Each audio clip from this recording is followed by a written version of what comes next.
Retour à la lumière de la parole. Que ce soit notre mot d'ordre pour toujours. Saint pour le Seigneur à jamais.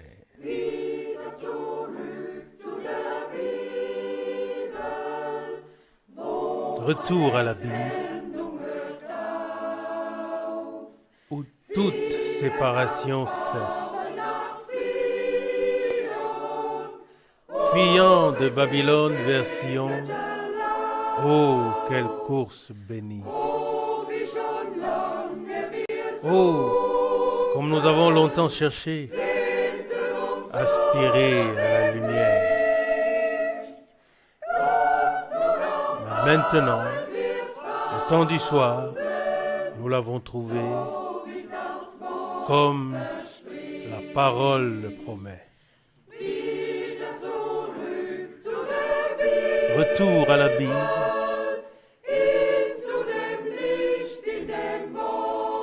à la lumière de la parole.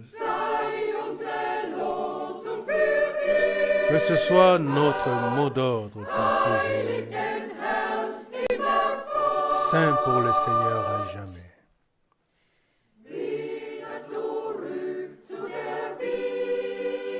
Retour à la Bible, suivant l'appel du Seigneur. Vers les paroles du Sauveur que nous aimons suivre. Ne plus jamais s'éloigner de celui qui nous libère si glorieusement. Des êtres célestes sur la terre. Oh, quelle félicité!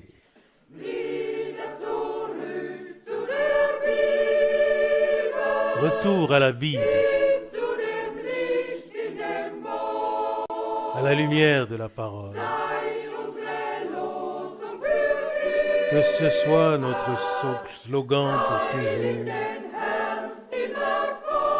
Saint pour le Seigneur à jamais. Chers frères, chères sœurs,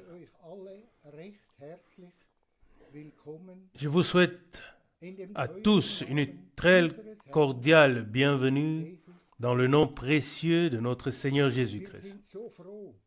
Nous sommes si heureux de pouvoir encore nous réunir pour écouter la parole de Dieu.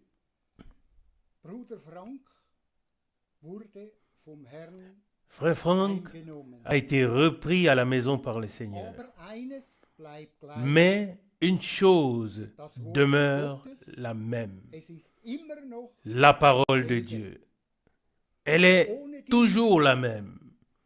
Et sans cette parole, nous n'aurions pas d'accès à notre Seigneur Jésus-Christ. Amen. Nous sommes si reconnaissants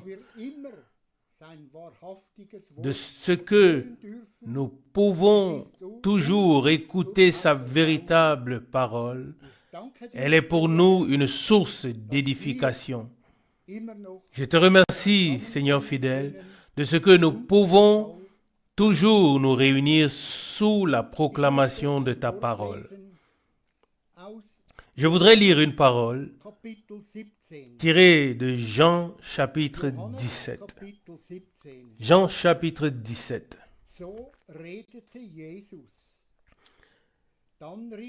Jésus parla ainsi, puis levant les yeux vers le ciel, il pria. Père, l'heure est venue, glorifie ton Fils, afin que le Fils te glorifie. En effet, tu lui as donné le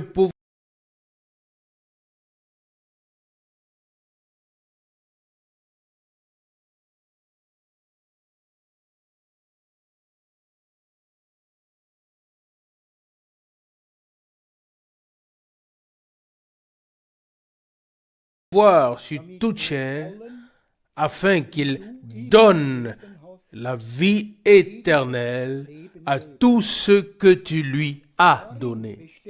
Verset 3. Or, la vie éternelle consiste en ce qu'ils te connaissent, toi, le seul vrai Dieu, et celui que tu as envoyé, Jésus-Christ. Verset 4. Je t'ai glorifié ici sur la terre, et j'ai achevé l'œuvre que tu m'as demandé d'accomplir. Et maintenant, verset 5, Père, glorifie-moi auprès de toi-même de la gloire que je possédais auprès de toi avant que le monde ne soit. J'ai révélé ton nom, verset 6, aux hommes que tu m'as donnés du milieu du monde.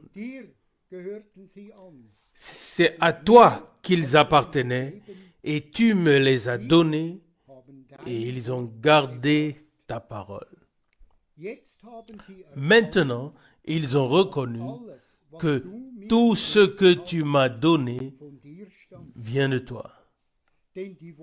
Car les paroles que tu m'as données, je les leur ai données et ils les ont reçues et ils ont reconnu en vérité que je suis sorti de toi et ils ont cru que c'est toi qui m'as envoyé. Verset 9. Je prie pour eux. Je ne prie pas pour le monde, mais pour ceux que tu m'as donnés, car ils t'appartiennent. Verset 10. Et tout ce qui est à moi est à toi, et ce qui est à toi est à moi. Et j'ai été glorifié en eux. Et je ne suis plus dans le monde, mais eux, ils sont encore dans le monde pendant que je vais vers toi. Père Saint, garde-les en ton nom que tu m'as donné, afin qu'ils soient un comme nous le sommes. Verset 12. Tant que j'étais au milieu d'eux, j'ai gardé en ton nom ceux que tu m'as donnés, et aucun d'eux n'a été perdu, si ce n'est le fils de la perdition, afin que l'Écriture s'accomplisse. Verset 13. Mais maintenant, je vais vers toi et je dis encore ceci dans le monde, afin qu'il porte pleinement en eux la joie telle que je l'ai. Je leur ai donné ta parole et le monde les a haïs parce qu'ils ne sont pas du monde, comme moi aussi je ne suis pas du monde. Je ne te prie pas de les ôter du monde, mais de les préserver du mal. Ils ne sont pas du monde, comme moi aussi je ne suis pas du monde. Sanctifie-les dans ta vérité, ta parole est la vérité. Verset 18, comme tu m'as envoyé dans le monde, moi aussi je les ai envoyés dans le monde. Et pour eux, je me sanctifie, afin qu'ils soient eux aussi sanctifiés dans la vérité. Quelle merveilleuse parole nous avons lue ici.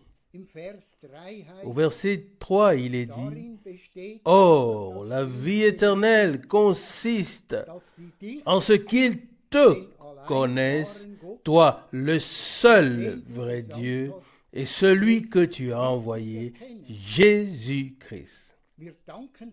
Nous te remercions, Seigneur fidèle, de ce que tu nous as accordé la révélation, afin que nous connaissions la vérité et la vraie parole. Je te remercie, Seigneur Jésus, pour ce jour. Puisses-tu être au milieu de nous, nous conduire et nous guider. Nous voulons prier. Seigneur Jésus, nous te remercions de ce que tu nous as rachetés et sauvés, de ce que nous pouvons être tes enfants, et nous le sommes aussi, Seigneur Jésus-Christ, car tu l'as dit et nous avons lu que ta parole est la vérité. Seigneur fidèle, je te remercie de ce que, maintenant encore, tu mettras ta parole dans nos cœurs, afin que la semence que tu répands dans nos cœurs puisse porter du fruit. Bénis la parole que nous entendrons. Bénis-nous tous, Seigneur Jésus, et je te remercie de faire toutes choses bien.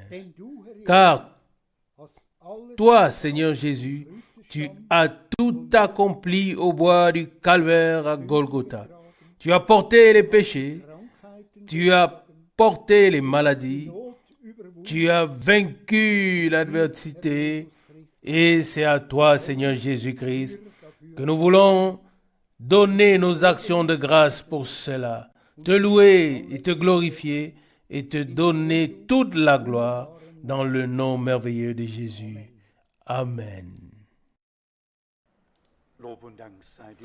Louange et remerciements soient rendus au Seigneur de ce que nous pouvons chanter, de ce que nous pouvons croire et aussi expérimenter. Oui, ça fait partie de la chose. Chanter ne nous conduira pas à l'enlèvement, prier non plus, mais cela nous conduit à l'expérience.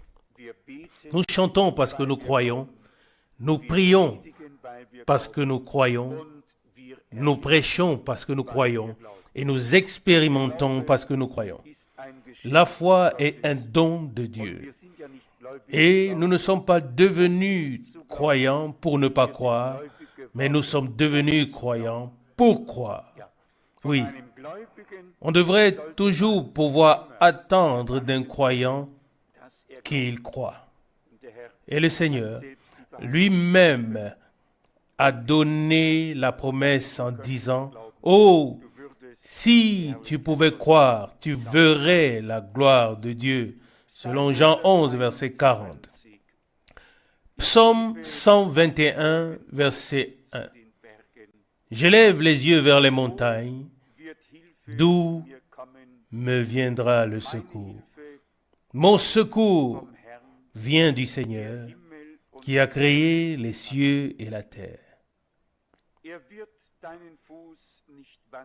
Il ne permettra pas que ton pied chancelle. Amen. Celui qui te garde ne sommeille pas. Non, celui qui te garde ou celui qui garde Israël ne sommeille ni ne dort. Le Seigneur est celui qui te garde. Le Seigneur est ton ombre sur ta main droite, afin que le soleil ne te frappe point pendant le jour, ni la lune pendant la nuit. Verset 7. Le Seigneur te garde de tout mal, il garde ton âme. Le Seigneur garde ta sortie et ton entrée, dès maintenant et pour toujours. Quelle parole réconfortante et qui renforce la foi. Lorsque le Seigneur commence,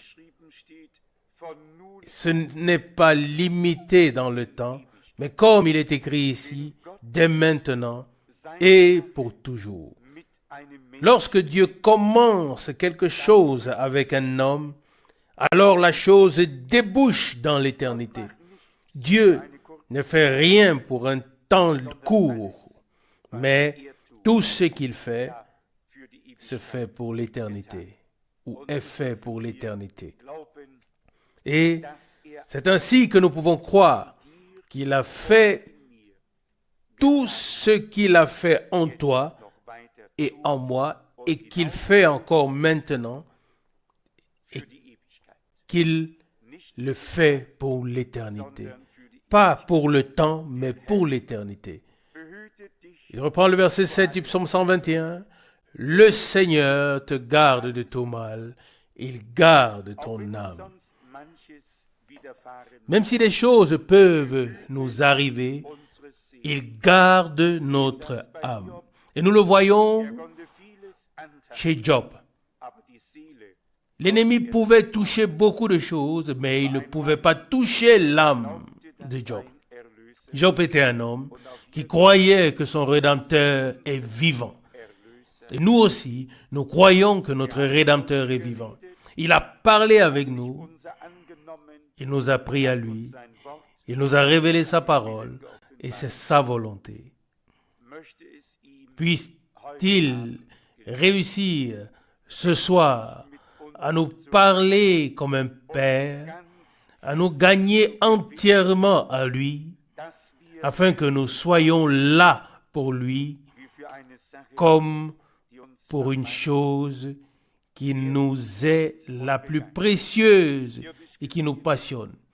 D'un point de vue terrestre, les hommes ont des choses dans lesquelles ils s'investissent, et pour cela, aucun chemin n'est trop long, aucun prix n'est trop élevé, toutes les circonstances ne jouent aucun rôle.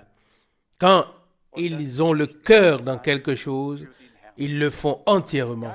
Et c'est ce que nous voulons être pour le Seigneur, entièrement pour Jésus, entièrement pour lui. C'est ainsi que nous voulons traverser la vie. Oui, faire à moitié ne nous apportera aucun bénéfice. Nous voulons être entièrement, totalement à Jésus. Il s'est décidé totalement pour nous, s'est donné totalement pour nous, s'est sacrifié totalement pour nous, totalement. Pas seulement partiellement, non, totalement avec tout ce qui était en lui. Et c'est ainsi que nous aussi, nous devons nous mettre à sa disposition avec tout ce qui est en nous. Pas seulement laisser un peu ici ou un peu là-bas qui serait ensuite destiné à lui, mais véritablement tout entier.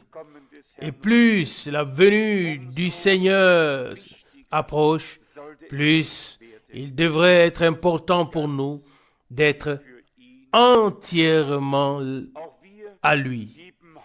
Nous aussi, ce soir, nous levons les yeux vers les montagnes et nous savons de qui vient notre secours. Amen. Au verset 2, il est dit, psaume 121, « Mon secours vient du Seigneur qui a créé les cieux et la terre. » Ainsi donc, un Dieu fort, un Dieu tout-puissant, qui a amené à l'existence toutes choses par sa parole. Et si ceux qui ont déjà tourné quelquefois dans l'espace avaient compris qu'il devait y avoir une telle majesté derrière tout cela, mais au lieu de le comprendre, l'un d'eux a dit, « Nous n'avons pas vu Dieu. » Oui, si l'on pouvait rencontrer Dieu en montant dans l'espace, alors qui le rencontrerait? Si ce n'est seulement que les hommes qui peuvent aller dans l'espace, non, nous ne pouvons pas rencontrer Dieu, ou nous ne pouvons rencontrer Dieu que d'une toute autre manière, pas dans les vaisseaux spatiaux, pas dans l'espace, mais en Jésus-Christ sur la croix de Golgotha, c'est-à-dire là où il nous a rencontrés. C'est seulement là que nous pouvons le rencontrer. Ce n'est que là que Dieu s'est fait homme, où il s'est fait connaître à l'humanité, où il a fait alliance avec l'humanité, où il a accompli la réconciliation. Ce n'est que là que nous pouvons le rencontrer. Alors, toutes religions sont de côté, éliminées, toute doctrine, tous sont mis de côté et il n'en reste qu'un seul. Et il est dit dans la parole, ils ne virent que Jésus seul.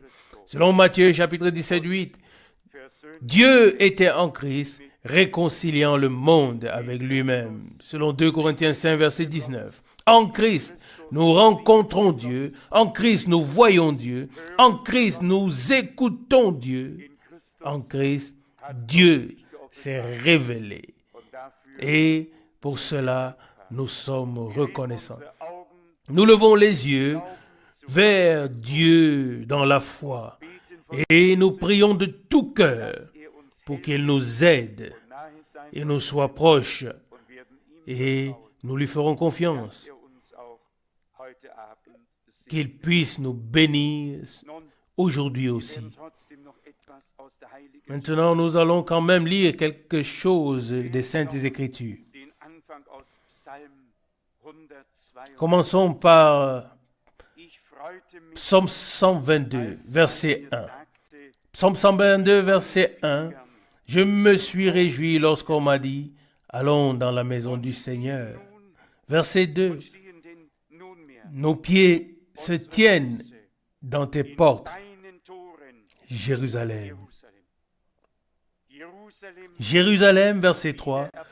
Toi qui as été rebâti comme une ville dont les parties sont solidement liées ensemble. D'où montent les tribus du Seigneur, selon l'ordre donné à Israël, d'y célébrer le nom du Seigneur. Verset 5. Car c'est là qu'étaient placés autrefois les trônes pour le jugement, les trônes de la maison de David. Verset 6. Apportez à Jérusalem la salutation de paix. Salut à ceux qui t'aiment. Que la paix règne sur tes murs, que le repos soit assuré dans tes palais. À cause de mes frères, à cause de mes amis, je te souhaite la paix. Nous l'avons expérimenté maintes fois lors de nos voyages. La tension est aussi grande pour elle que pour chacun d'entre nous. Au moment où les montagnes se dégagent un peu et où l'on peut jeter un premier regard sur la ville, cela est simplement annoncé par celui que cela anime. Celui qui n'est pas directement impliqué par la chose ne le comprendra pas. Ici, une comparaison nous est donnée. Verset 1, Psaume 122. Je me suis réjoui lorsqu'on m'a dit, allons dans la maison du Seigneur. Bien-aimés, nous, en tant que peuple de Dieu des nations, nous sommes touchés. Il se passe quelque chose en nous quand il s'agit d'aller au rassemblement, à la réunion ou au service. C'est tout autre chose quand quelqu'un dit « allons en ville » ou « allons maintenant à l'aéroport » ou « allons ici et là ». Soyons honnêtes. Mais quand on nous dit « allons à la réunion », alors il se passe quelque chose en nous. Est-ce vrai ou non? C'est simplement comme ça. C'est comme ça. Et si ce n'est pas encore le cas, alors cela doit devenir le devenir. Oui, la pensée de venir sous la parole de Dieu, louer le Seigneur, entendre ce qu'il a à nous dire, nous submerge. Qui sommes-nous pour que Dieu daigne même parler avec nous? Si la réconciliation n'avait pas eu lieu en Christ, si la malédiction n'avait pas été ôtée de nous, si le jugement qui nous ni le jugement qui devait nous frapper, Dieu ne nous aurait jamais regardés. Mais parce qu'il nous voit à travers Christ, il regarde à travers le sang versé. Et il ne voit pas le bon en rien que nous sommes. Il voit des fils et des filles de Dieu. Il voit une foule rachetée par le sang, des hommes qui, par la grâce de Dieu, ont été sauvés une fois pour toutes par la mort sacrificielle, qui ont été sanctifiés et amenés jusqu'au but. C'est ce qui est écrit clairement dans l'Épître aux Hébreux au chapitre 10, verset 14. Par l'offrande d'un sacrifice unique, il a amené au but tous ceux qui se laissent sanctifier par lui. Hébreux chapitre 10, verset 12. Lui, au contraire, n'a offert qu'un seul sacrifice pour le péché et s'est ensuite assis pour toujours à la droite de Dieu. Verset 13. En attendant désormais que ses ennemis soient devenus son marchepied. Je voulais lire aussi une autre écriture. Peut-être elle est dans le chapitre 9 d'Hébreux. La parole qui dit « Par l'offrande d'un seul sacrifice, il a amené au but ceux qui se sont laissés sanctifier par lui. » Mais vous connaissez les Saintes Écritures. Je voulais lire quelques paroles aussi du prophète Ésaïe au chapitre 59. Vous savez qu'il n'est parfois pas facile de parler en un lieu ou dans une assemblée où il y a toutes sortes de détresse. Et lorsqu'une parole est lue, il peut arriver que l'un ou l'autre pense, oui, là il s'agit de moi. Bien-aimés, nous ne pouvons cependant pas annuler la parole de Dieu ou la contourner. Nous ne pouvons pas choisir ce qui devrait être écrit ou ce qui doit être lu maintenant. Nous devons simplement faire face à chaque parole. Nous devons faire face à la parole. Et si le Seigneur nous parle, alors qu'il soit remercié pour cela. S'il ne nous parle plus, alors malheur à nous. S'il n'a plus rien à nous dire, où irons-nous? Non, nous restons avec lui, car il a les paroles de la vie éternelle. Ésaïe 59, verset 1. Sachez-le, le bras du Seigneur n'est pas trop court pour qu'il ne puisse aider, et son oreille n'est pas trop sourde pour qu'il n'entende. C'est ce qui est dit en introduction, et pourtant l'avertissement vient immédiatement après. Non, verset 2, vos fautes forment une barrière, un mur de séparation entre vous et votre Dieu, et vos péchés ont voilé sa face devant vous, de sorte qu'il n'entend pas. Verset 3, car vos mains sont souillées de sang et vos doigts sont souillés de faute. Vos lèvres profèrent des mensonges et votre langue fait entendre la fausseté. Verset 4, nul n'assigne l'autre en justice avec équité et nul ne plaide avec fidélité. Non, on s'appuie sur la tromperie et on profère la fraude. On conçoit le mal et on enfante la ruine. Peut-être jusqu'ici, c'est une parole qui ne nous concerne certainement pas tous, mais elle est néanmoins propice pour la réflexion, pour y réfléchir. Dans l'Ancien Testament, Dieu a dit les choses. Il les a appelées par leur nom. Et nous lisons ici, elles forment une barrière, un mur de séparation entre vous et votre Dieu. Le verset 2 d'Ésaïe 59. Et si nous prenons justement ce mot, barrière ou mur de séparation, et que nous le lisons dans le Nouveau Testament, alors le Seigneur a ôté le mur de séparation. Selon Éphésiens 2, verset 14. Ce qui séparait a été ôté, et aucun homme n'a besoin de rester dans l'état où il est. L'évangile signifie la bonne nouvelle. L'évangile ne nous condamne pas.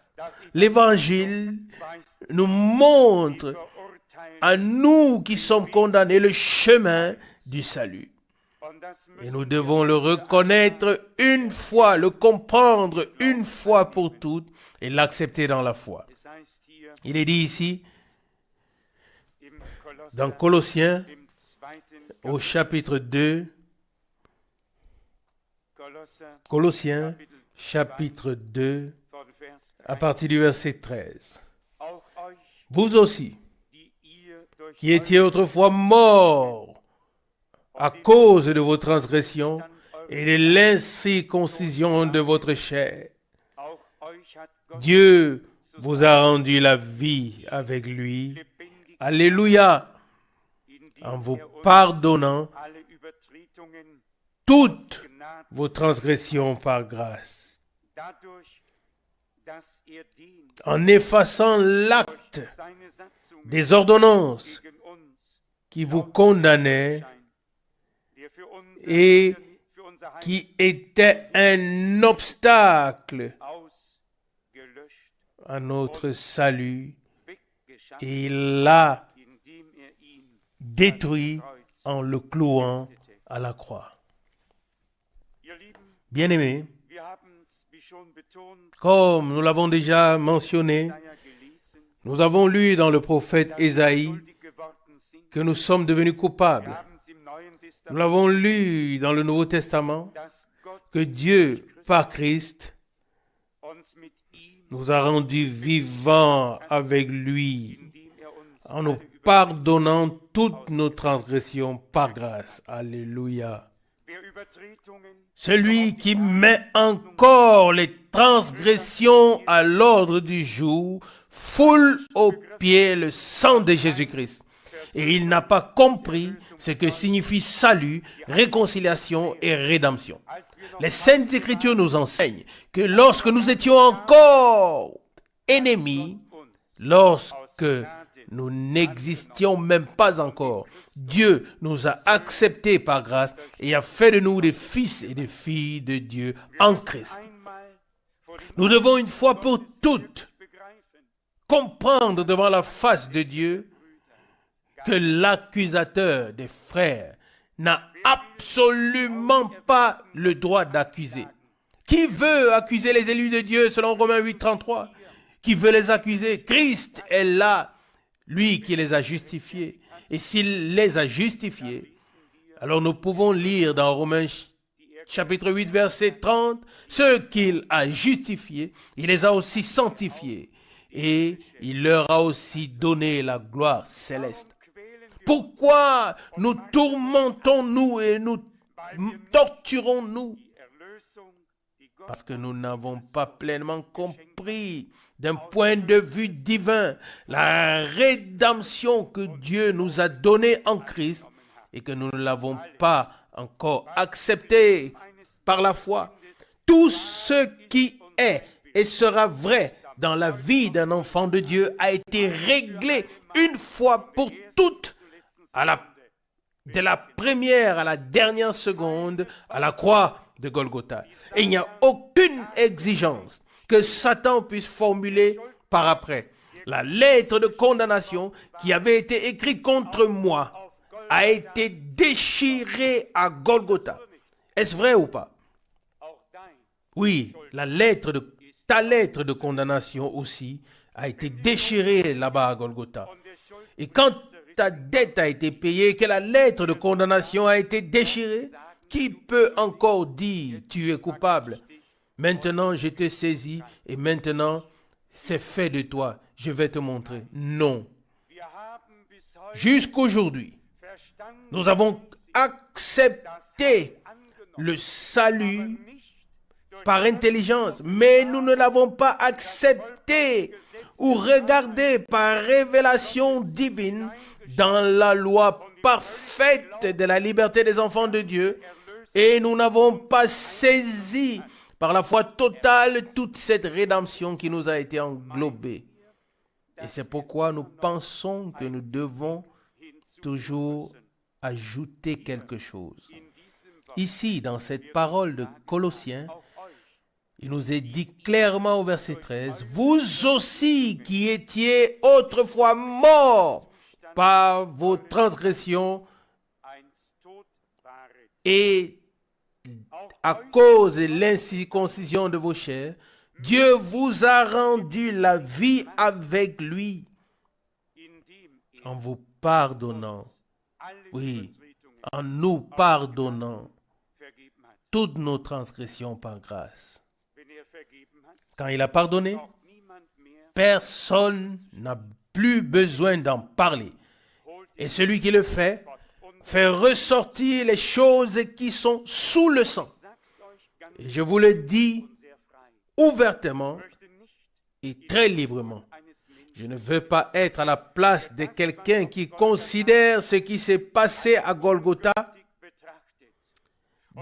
comme invalide et qui veut voir devant lui un état, pas pour lui, mais peut-être pour les autres, un état qui était vrai avant Golgotha, mais qui ne peut pas être vrai après la réconciliation.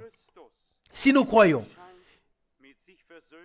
que Dieu a réconcilié l'humanité avec lui en Christ, qu'il a pardonné toutes les transgressions, qu'il les a expiées jusqu'au bout, et qu'il n'y a absolument plus le moindre droit de l'ennemi, alors nous voyons que la lettre de condamnation est déchirée et que tout a été réglé pour Dieu. Et si nous recevons et acceptons cela dans la foi, que nous reste-t-il à faire si ce n'est de remercier Dieu, lui rendre, lui donner la gloire et dire, Seigneur, je ne comprendrai jamais pourquoi tu as fait cela pour moi, mais je peux le croire et le prendre pour moi personnellement. Amen. Moi aussi, tu m'as vu avant que je n'existe. Qu'est-ce que David écrit dans le psaume 139, verset 16? Tu me connaissais comme un germe informe. Oui, Dieu a vu le germe qui était quelque part. Dieu nous a vus. Dieu t'a vu, Dieu m'a vu. Il nous a choisis avant la fondation du monde. Il nous a connus. Et puis il nous a interpellés et appelés à lui. Il a ouvert nos cœurs et nos yeux pour que nous puissions accepter le salut par la foi. Et il a dit, tu es à moi. Je t'ai racheté et je t'appelle par ton nom. Le salut t'a été accordé. Alléluia. Et comme nous l'avons lu dans la parole du psaume, dès maintenant et pour toujours. Pas dès maintenant et pour les 10 prochaines années, mais dès maintenant et pour toujours. Dieu n'est tout de même pas un homme pour changer d'avis à la chaîne. Non, les décisions de Dieu sont éternelles, valables pour toujours. Heureux l'homme qui peut saisir cela dans la foi et qui prend réellement la chose à cœur. Avant que je n'existe, avant que je n'ai pu faire quoi que ce soit, Dieu m'a vu et m'a pardonné en Christ. De la même manière, il est aussi écrit que le Seigneur réveillera les morts en Christ, avec Christ. La plupart de ceux qui pensent que Christ est déjà venu n'ont certainement pas remarqué ce passage. Dans 1 Thessaloniciens chapitre 4, au verset 14, il est écrit « Car aussi certain que nous croyons que Jésus est mort et ressuscité, il est tout aussi certain que c'est par Jésus que Dieu ramènera avec lui ceux qui sont endormis. Sans Jésus, rien ne se fait dans le royaume de Dieu, mais tout se fait avec lui, fondamentalement tout. Et lorsque cela nous est révélé par l'Esprit, alors nous comprenons ce que Paul pouvait dire et écrire avec conviction. J'ai été crucifié avec Christ. J'ai été enseveli avec lui et je suis ressuscité avec lui pour une nouvelle vie. Alléluia. Tout s'est passé en Christ. Mais en toute humilité, il écrit aux Galates, lorsque le temps fut accompli et que Dieu révéla en moi son Fils, selon Galates 1, 15, 16, il doit y avoir une révélation de Jésus-Christ dans notre vie. Aussi certain que le Rédempteur a révélé l'amour de Dieu ici, de même, l'amour de Dieu doit être révélé parmi les rachetés. C'est par lui que nous avons été faits fils de Dieu. Et lorsque Jean écrit, « Bien-aimés, nous sommes maintenant enfants de Dieu. » 1 Jean 3, verset 2. Oui, que sommes-nous alors? Bien sûr, nous sommes encore des hommes, mais nous sommes enfants de Dieu. Il dit, ce que nous serons n'a pas encore été manifesté, mais lorsque cela sera manifesté, nous serons semblables à lui. Alléluia. Alléluia. Je le crois tout simplement. Je ne regarde pas à moi. Je regarde à mon Seigneur, à mon Sauveur. Amen. Et aucun enfant de Dieu n'y parviendra, à moins que nous ne nous détournions de tous et que nous fixions nos regards sur celui qui a suscité en nous la foi et qui l'amènera à la perfection selon Hébreux 12, verset 2. Autrement, nous n'atteindrons pas le but. Dans l'Ancien Testament, il nous est montré en quoi consiste le mur de séparation. Ce qui attriste Dieu. Pourquoi Dieu s'est retiré. Et dans le Nouveau Testament, il nous est montré comment ce mur de séparation a été ôté. Comment la réconciliation de Dieu avec l'humanité s'est produite. Et la page a été tournée. Une chose est arrivée à son terme et l'autre a commencé. C'est pourquoi notre Seigneur a pu dire, ceci est la nouvelle alliance. En mon sang, une alliance nouvelle. Je ne me souviendrai plus de leurs péchés ni de leurs transgressions. Je serai leur Dieu et ils seront mon peuple. J'inscrirai ma parole dans leur cœur. Alléluia. Tout cela est une réalité divine. Bien-aimés,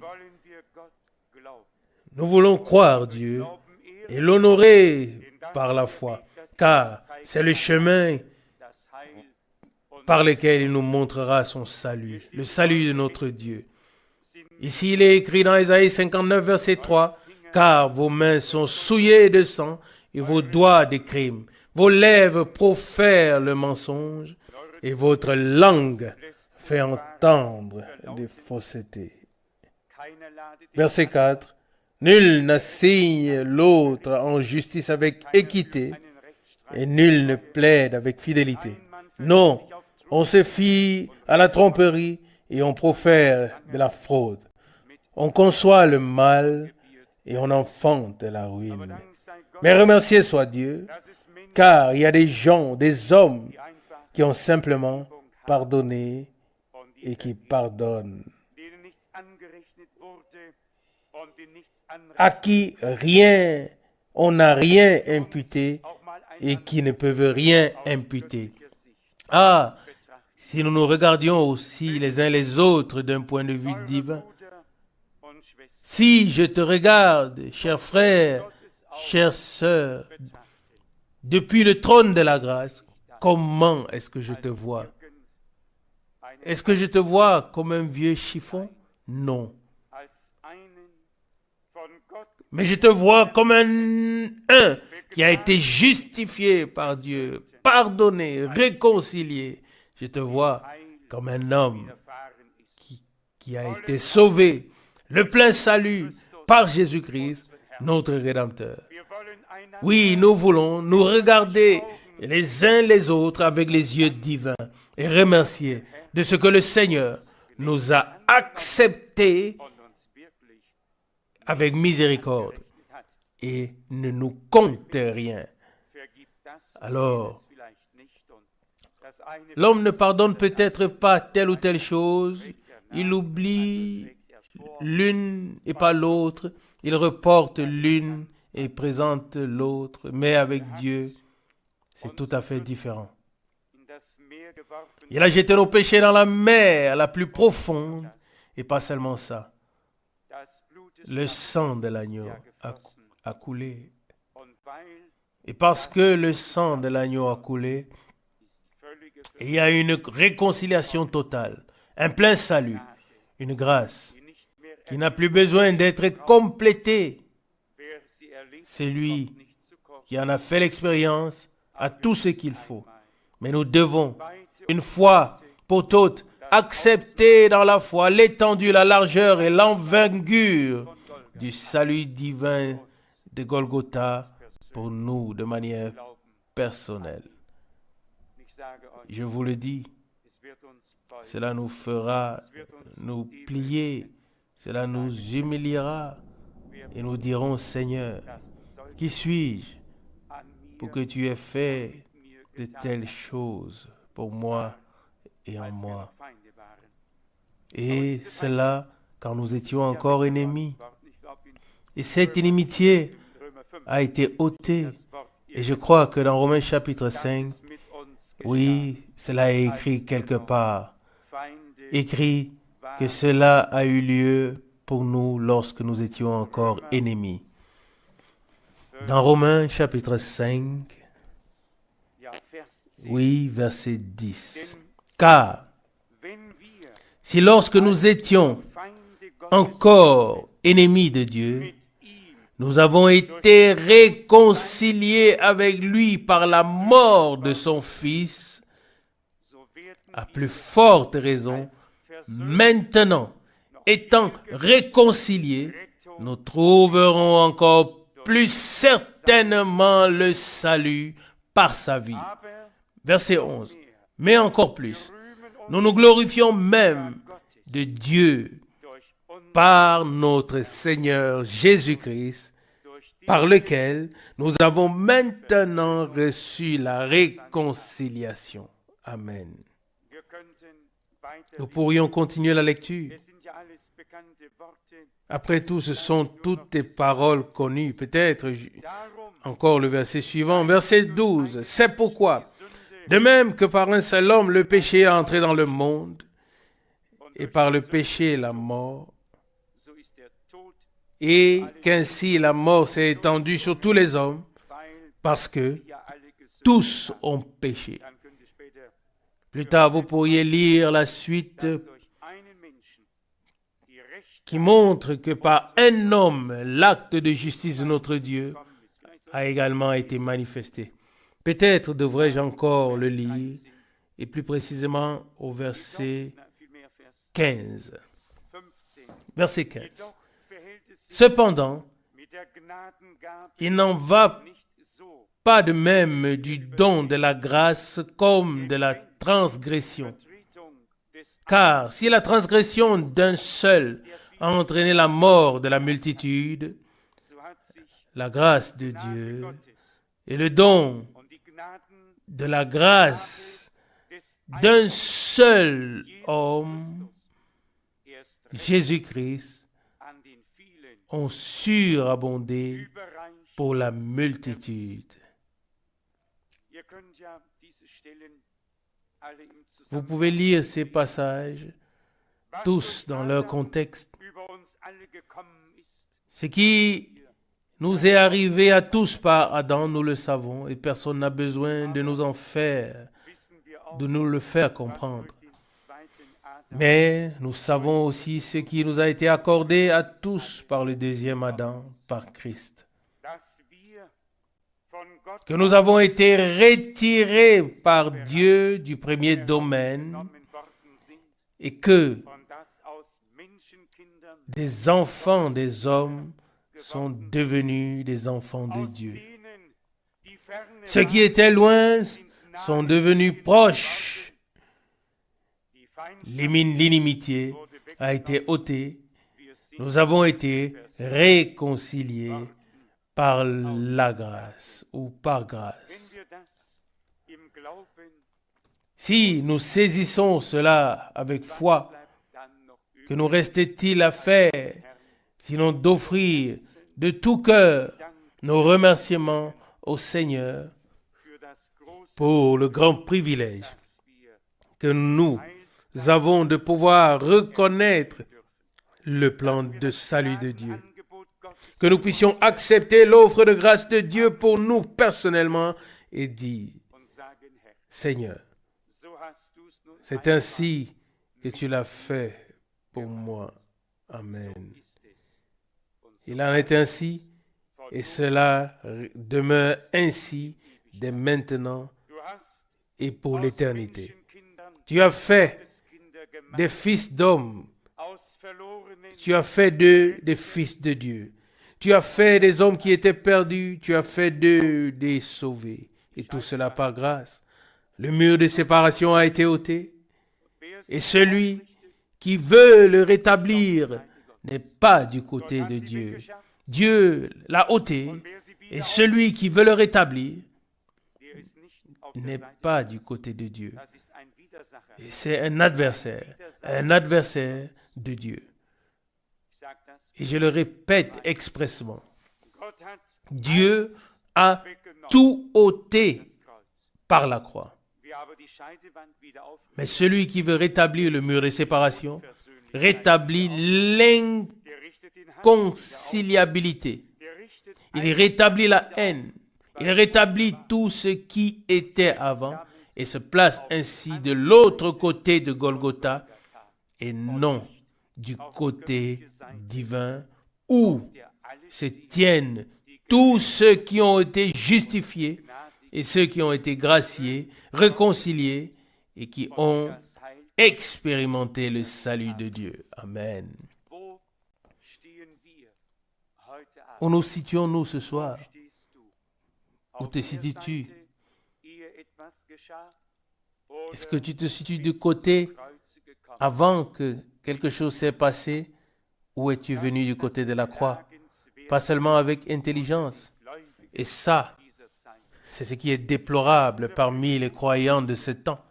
Et je peux bien comprendre, frère Branham, lorsqu'il dit que je crains qu'en se convertissant, les gens n'aillent que jusqu'à une assemblée, mais qu'ils ne s'avancent pas jusqu'à Christ et ne rendent pas réelle leur expérience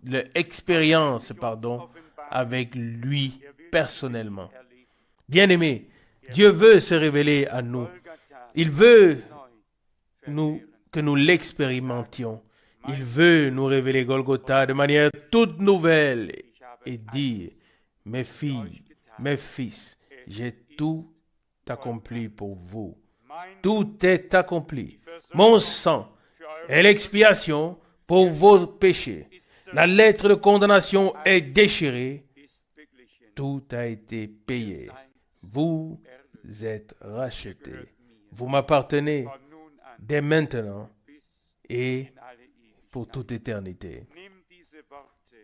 Ne prenez pas à la légère ces paroles que nous avons lues. Laissons-les, oui, nous pénétrer le cœur et disons, Seigneur, Laisse-moi prendre ma place dans la foi. Et la foi est liée à Golgotha, liée à la parole de la croix, liée à la victoire qui s'est produite à Golgotha, liée à la réconciliation, à la rédemption. Si quelqu'un insiste à nouveau sur l'état antérieur, l'état ancien, aucun homme de foi ne peut le faire. Il doit pour cela régner premièrement la foi. Et en régnant la foi, il renie, oui, ce qui a eu lieu à Golgotha. Celui qui croit vraiment qu'un grand jour de réconciliation de Dieu avec l'humanité a eu lieu à Golgotha en Jésus-Christ, le Fils de Dieu, alors celui-là doit se ranger du côté de Dieu et dire, Seigneur, il m'a été fait miséricorde. Amen. Une miséricorde dont je ne suis pas digne. Et je compte cela parmi les choses merveilleuses. Et mon cœur ne l'a pas désiré. Oh, comment les auteurs de cantiques ont essayé et les prédicateurs ont fait de leur mieux.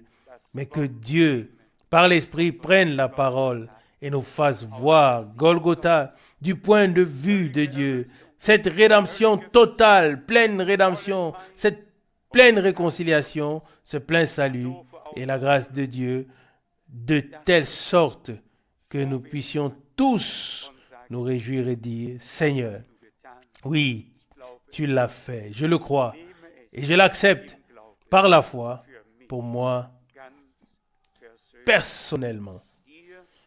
Toi, qui t'es tenu à la brèche pour moi, qui a pris ma place, qui a porté mon jugement et ma peine pour que j'aie la paix.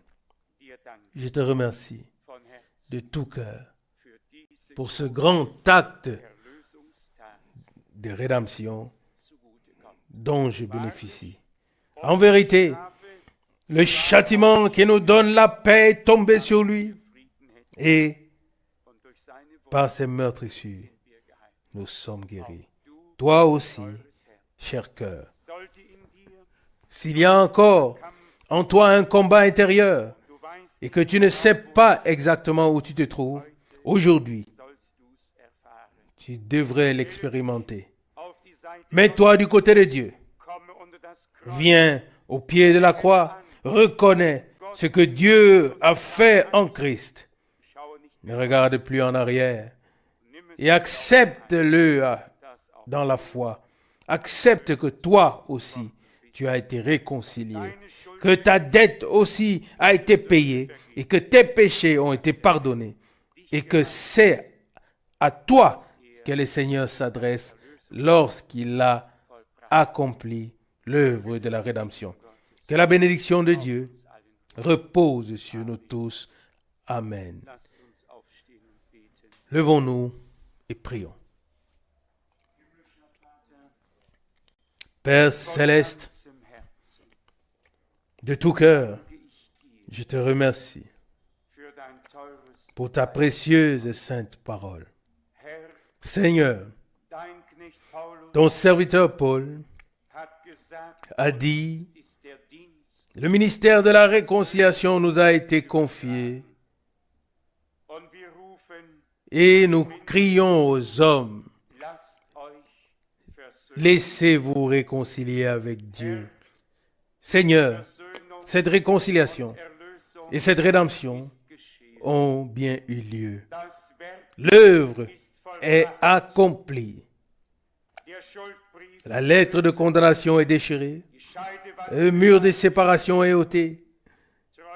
Fidèle Seigneur, ouvre nos yeux spirituels pour que nous voyions ce que tu as fait pour nous.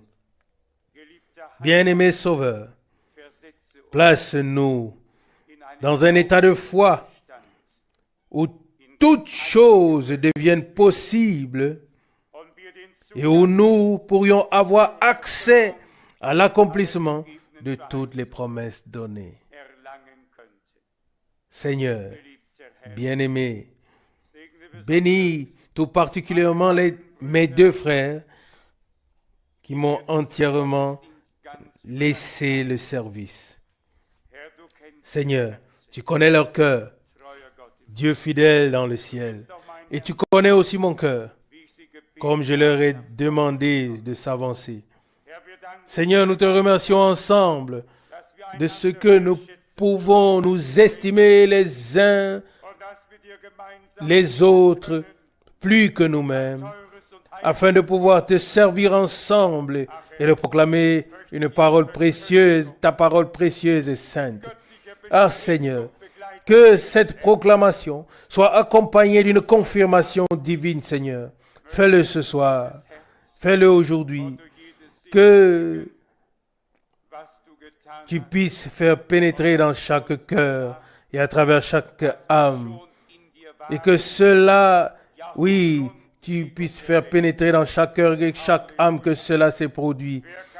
Oui, que nous étions déjà en toi, oui, avant la fondation du monde. Alléluia.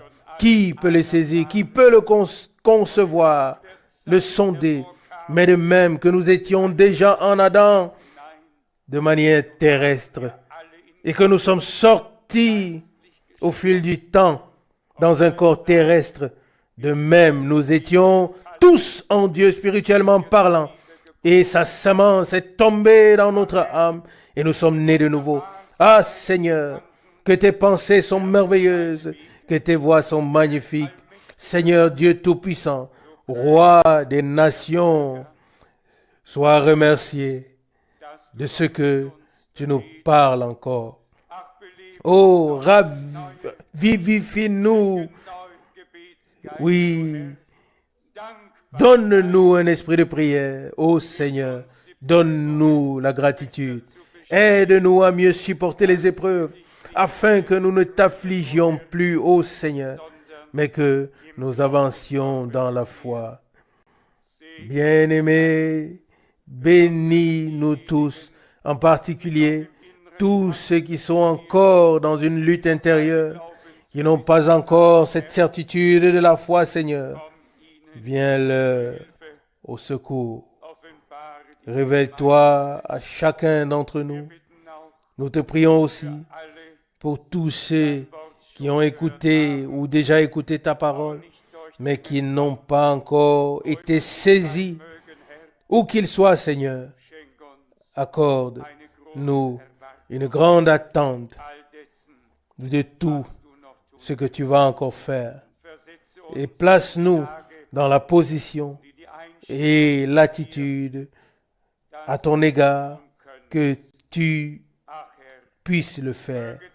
Ah Seigneur, que ton sang, que ta parole et ton esprit agissent en nous pour la gloire et l'honneur de ton nom saint. Alléluia. Amen. Amen.